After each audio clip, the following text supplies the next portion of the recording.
ரெட்டைமலை சீனிவாசன் அவருடைய அனுபவங்களை பாருங்கள். அவர் எழுதுகிறாரு, என் முன்னோர் சாம்பவ சந்ததியார் என்றும் ஈஸ்ட் இந்தியா கம்பெனி காலத்தில் தஞ்சாவூரிலிருந்து வியாபார சார்பாக சென்னைப்பட்டணம் வந்ததாக என் பெரியோர்கள் சொல்வார்கள். நான் செங்கல்பட்டு கிராமங்களில் ஒன்றில் 1860ஆம் வருடம் பிறந்தேன்.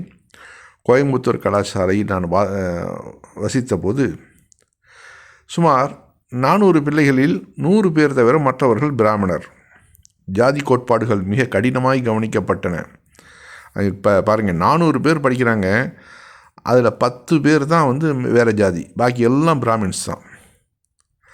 பிள்ளைகளிடம் சிநேகித்தால் ஜாதி, குடும்பம், இருப்பிடம் முதலானவைகள் தெரிந்து கொண்டால் அவர்கள் தாழ்வாக என்னை நடத்துவார்கள் என்று பயந்து பள்ளிக்கு வெளியே எங்கேனும் வாசித்து கொண்டிருந்த பள்ளி ஆரம்ப மணி அடித்த பிறகு வகுப்புக்குள் போவேன். அந்த அளவு பயம், ஜாதி கொடுமை. என்ன ஜாதின்னு தெரிஞ்சிட்டாக்க மரியாதை கொடுக்க மாட்டானுங்களே.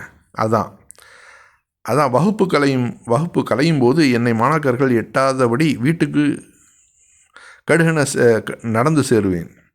பிள்ளைகளோடு கூடி விளையாடக்கூடாமையான கொடுமையை நினைத்து மனம் கலங்கி எண்ணி இந்த அதாவது பாருங்கள், எவ்வளவு பெரிய கொடுமை அந்த சிறு வயசுலேயே அவர்களுக்கு இருந்திருக்கு பாருங்கள். இங்கேருந்து வேகமாக போய் பள்ளிக்கு கிளாஸுக்குள்ளே போயிட்டாக்க அந்த ஃப்ரீயான டயத்தில் நீ எந்த ஊர், நீ எங்கேருந்து வர அப்படின்னு கேட்டுருவான். கேட்டாக்க அடுத்தாப்புல நீ எந்த ஜாதி தெரிஞ்சு போயிடும். அப்போது மரியாதை கொடுப்பானா?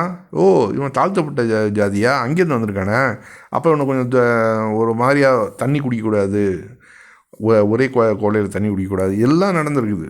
அதுக்கு தான் பயந்துக்கிட்டு இவர் என்ன பண்ணுறாரு, ஸ்கூலுக்கு முன்னாடியே போயிடாமல் வெளியிலே இருந்துக்கிட்டு இருக்கிறது. ஸ்கூல் முடிஞ்சவனையும் வேகமாக ஓடி போயிடுறது வீட்டுக்கு. அவன்கிட்ட சேர்ந்து இருந்தால் தானே நீ எந்த ஜாதி என்னான்னு கேள்வியெல்லாம் கேட்பான். அப்போ தனக்கு ஒரு அந்த டயத்தில் ஒரு ஃப்ரெண்ட்ஷிப்பே வேணாங்கிற அளவுக்கு வெறுத்து போயிருக்கிறாரு ரெட்டைமலை சீனிவாசன் அவர்கள். இது எவ்வளோ பெரிய கொடுமை இது. சீமான் போன்றவர்கள்லாம் இன்றைக்கி ஜாதி கொடுமைலாம் ஓரளவு தணிஞ்சிருக்கிறதுக்கு காரணம் பெரியார் போன்றவர்கள் பட்ட கஷ்டங்கள் தான். அந்த நன்றி கடன், அதாவது நன்றியாவது செலுத்த வேணாம், அவதூறு பேசாமல் இருக்கலாம் இல்லையா? அது கூட இல்லை சீமான் கிட்டலாம்.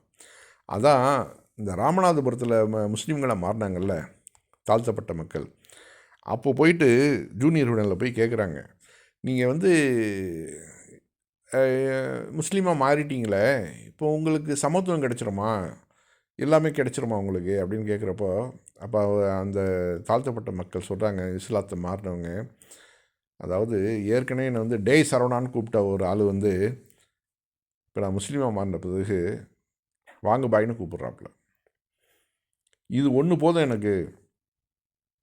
அடுத்தாப்புல சலூன் கடையெல்லாம் முன்னாடி போனாக்க எங்களை ஏற்ற மாட்டாங்க, அதுக்குன்னு எங்களுக்கு தனியாக ஒரு சலூன் இருக்கும். இப்போ நான் தாடி வச்சுட்டு தொப்பி போட்டுட்டு கைலி விடுத்துட்டு போகிறப்போ என்னை வாங்க பாயின்னு மரியாதையை கூப்பிட்டு சலூனில் உட்கார வைக்கிறாங்க. இந்த சமத்துவம் எனக்கு கிடைச்சா போதும் அப்படிங்கிறாப்புல. அப்போ எப்படிப்பட்ட சமூக சூழ்நிலை அந்த காலத்தில் இருந்துருக்குதுன்னு பாருங்கள். இவர் என்ன சொல்கிறாரு, ஜாதியெல்லாம் எல்லாம் ஒன்றும் கிடையாது, அப்படிலாம் கிடையாது, இதெல்லாம் நீங்கள் ரொம்ப மிகைப்படுத்தி பேசுகிறீங்க, சூத்திரன்கிறதெல்லாம் அதெல்லாம் அந்த அளவுலாம் கிடையாது அப்படின்னு சொல்லி இவர் மடைமாற்றுறார் எல்லாத்தையும். பிஜேபியிலேருந்து காசை வாங்கிட்டு பேசுகிறது, வேறு ஒன்றும் இல்லை. இதுதான் இங்கே நடந்திருக்குது. அவருக்கு எல்லாமே தெரியும், என்ன பிரச்சனைகள் நடந்துச்சு. என்ன சங்கின்னு சொன்னால் செருப்பை கட்டிட்டு அடிப்பேன்னு சொல்கிறவர், இன்றைக்கி சங்கினா நண்பன் தான் அர்த்தம், தோழன் தான் அர்த்தம் அப்படின்னு ரொம்ப அழகாக பேசுகிறாருனாக்க, அப்போ அந்த நாக்கு எப்படி பாருங்கள், நரம்பு இல்லாத நாக்குன்னு சொல்லுவாங்கள்ல, அதான் நேற்று ஒரு பேச்சு, இன்றைக்கி ஒரு பேச்சு. பெரியார் சமூக நீதிக்காக அவ்வளோ கஷ்டப்பட்டவர், மறுநாள் இன்றைக்கி பெரியாரா, அவர்லாம் ஒன்றுமே கிடையாது அப்படிங்கிறது தான் இன்றைக்கி உலகம். நேற்று ஒரு ஆடியோ ஒன்று கிடச்சிது. அதாவது சீமானுடைய தம்பி ஒருத்தர், இந்த முக்தார் இருக்கார்ல டிவி தொகுப்பாளர், அவர்கிட்ட போயிட்டு என்ன சீமானை பற்றி இப்படிலாம் பேசுகிறீங்க, ரொம்ப மரியாதை கூட பேசுகிறீங்களே அப்படின்ட்டு கேட்க, அதுக்கு முக்தார் சும்மா விடுவாரா? அவர் கேட்குறாரு வரிசையாக, இது வரைக்கும் சீமான் எப்படி பேசியிருக்காரு பெரியாரை, இல்லை உங்களை மாதிரி இங்கிலீஷில் பேர் வச்சு இன்சியல் கூட இங்கிலீஷில் வச்சா கூட அவர்களை எப்படி வந்து அதாவது சீமான் நடத்துகிறாரு அப்படிங்கிறத ஒரு டெலிஃபோன் உரையாடல் அதை பாருங்கள் சார். எஸ் சொல்லுங்க. ஆமாம் சார், பேட்டிலாம் பார்த்தேன் சார், ரொம்ப அருமையாக இருந்தது சார். நல்லா நல்லா நல்லா நல்லா நல்லா. ஆமாம் சார். நீங்க என் பேர் ஐயனார் சார். எந்த ஊரு? சென்னை தான் சார், சென்னை தான் சார். சொல்லுங்க சொல்லுங்க சொல்லுங்க சொல்லுங்க. ஆமாம் ஆமாம், நல்லா நல்லா நல்லா நல்லா இருக்கேன், நல்லா இருக்கேன் சார். சரிப்பா. சரி சரிங்க சார். பேசும்போது ஏன் சார் ரொம்ப ஆபாசமாக பேசுறீங்க? யாருப்பா? ரொம்ப ஆபாசமாக பேசுறீங்க சார். யாரை பத்திப்பா? அவர் சீமானை பற்றியா? சீமான் ஒழுங்கா பேசுறாரா? சீமான் எங்க எங்க எங்க யாரை பற்றி ஆபாசமாக பேசினாரு? பிரபாகருடைய அண்ணன் பையனை தேவடியா பையன் திட்டினாரா? அது அது நீங்க ஒரு பத்திரிகையாளர் தானே? காளியம்மாள் மசுறு பிசுறுன்னு சொன்னாரா? இல்ல, பிரபாகர் ஒரு ஆத்தாளுக்கு பிறந்தவன் சொன்னாரா? உங்க பேர், உங்க இனிஷியல் என்னப்பா? என் பேர் ஆறு. இனிஷியல் ராஜவேல், எங்க அப்பா பேரு.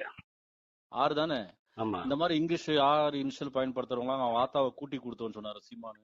தென்பாண்டி சீமையிலே தேரோடும் வேதியிலே மான் போல வந்தவனே யாரடித்தாரோ யாரடித்தாரோ யாரடித்தாரோ. காலையிலேயே சீமானுடைய தம்பி முக்தார் நல்லா வாங்கி கட்டிக்கிட்டாப்புல. அவர் கேட்ட ஒவ்வொரு கேள்வியும் சூப்பரான கேள்வி. சீமான் என்னென்ன பேசியிருக்காரோ அதுக்கு முதல் பதில் சொல்லுப்பா. நான் ஆபாசமாக பேசுகிறேன்னா ஆபாசம் பேசலையான்னு அதுக்கு பிறகு பேசுவோங்கிறார். சரியான கேள்வி.